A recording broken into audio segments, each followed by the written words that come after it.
Hi guys, welcome in this channel. This reading is for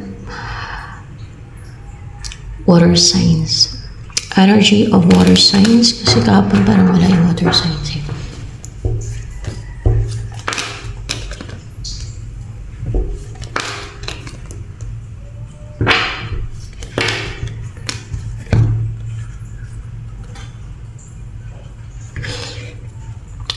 Naka-recover ka na from heartbreak and nagbo-blooming ka ngayon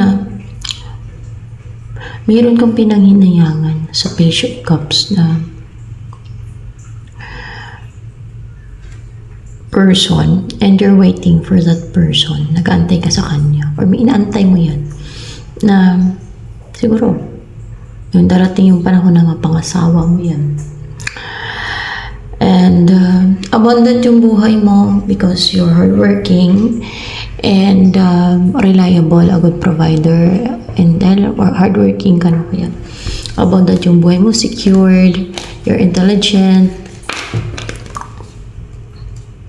Nagra-rejoice ka ngayon. Why? Bakit ka nag-rejoice ngayon? Dahil may ginawa ka water sign eh. Ritual. Para ba nagtagumpay yung ritual mo? Dipinsa. May ginawa kang ritual na dipinsa.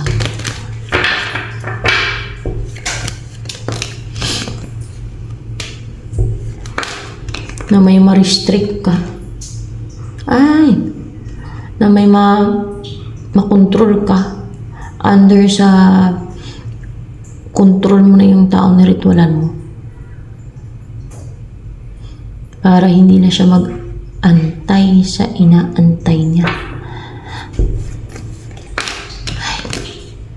Ha? Five of Swords in reverse.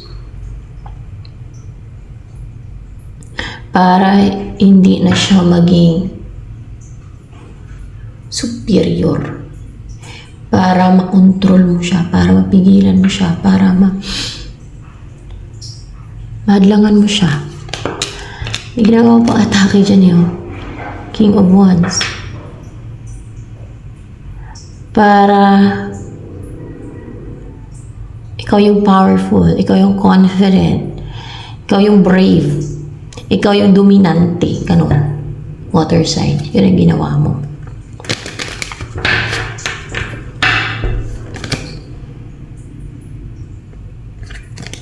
Ang lalabas. Ito ang next na mangyari sa water sign. Mas stagnant ka. Mas stagnant ka. And, also the Death card.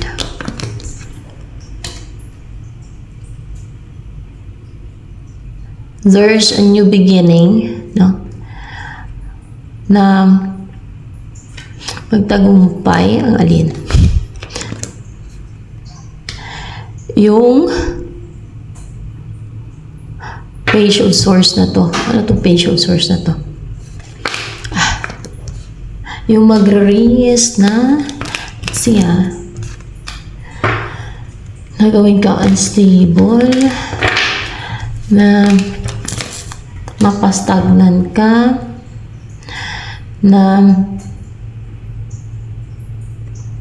hindi mo na siya mapatingga, di ba? Na-restrict mo siya na actually nang-spy to, nang-stalk, gano'n sa'yo, kuha ng mga impormasyon yan para hindi ka na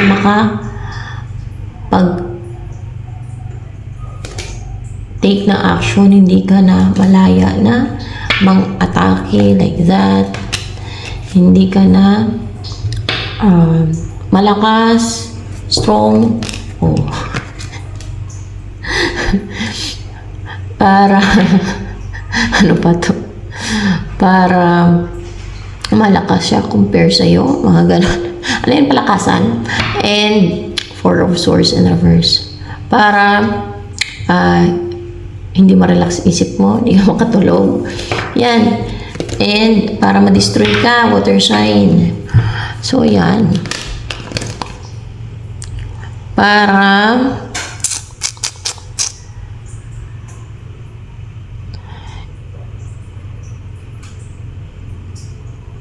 So the Two of Pentacles in reverse.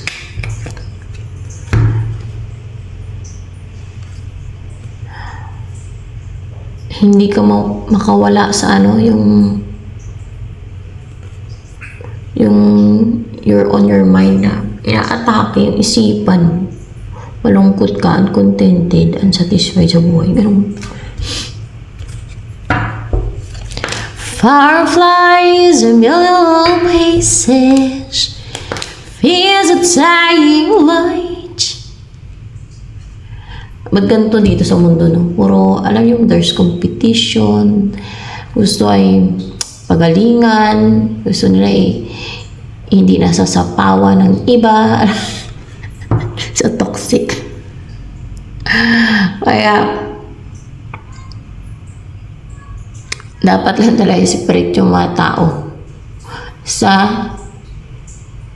heavenly realm. Kaya yung mga kaluluwa ng mga righteous, di ba doon nilalagay ng God sa ano? Sa Garden of Eden.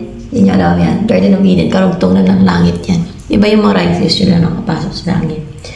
Kasi nga, tingnan nyo naman yung mga tao, yan ang ginagawa nila. Competition, kasi spiritual. Pagalingan daw sila, palakasan. O, di ba? Para bang, ewan ko ba?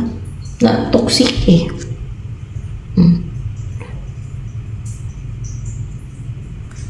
So,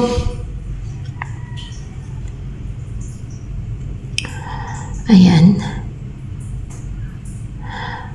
Para malit-go mo na yung mga pinasok mo sa kanya o mga nilagay mo sa kanya, malit-go nyo na, ma-release niya na. Ginawa mo siya ng ritual, yun na yun, mga ritual mo. At para makapag-umpisa na din siya ng healthy na buhay. O, ba't kasi kontrolin mo siya water sign? Anong dahilan? Tingnan natin, ha? Gusto mo ng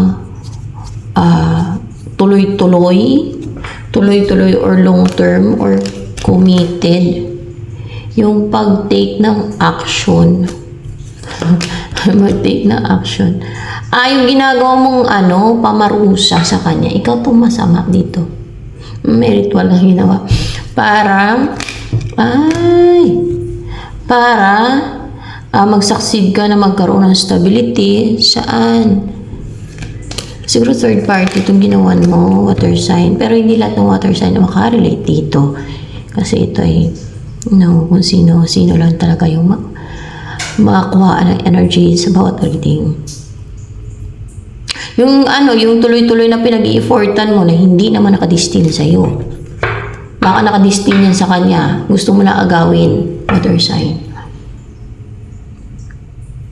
Wala tayong magawa. Yan po ang reading dito. So, yan. Ito na lamang for water sign.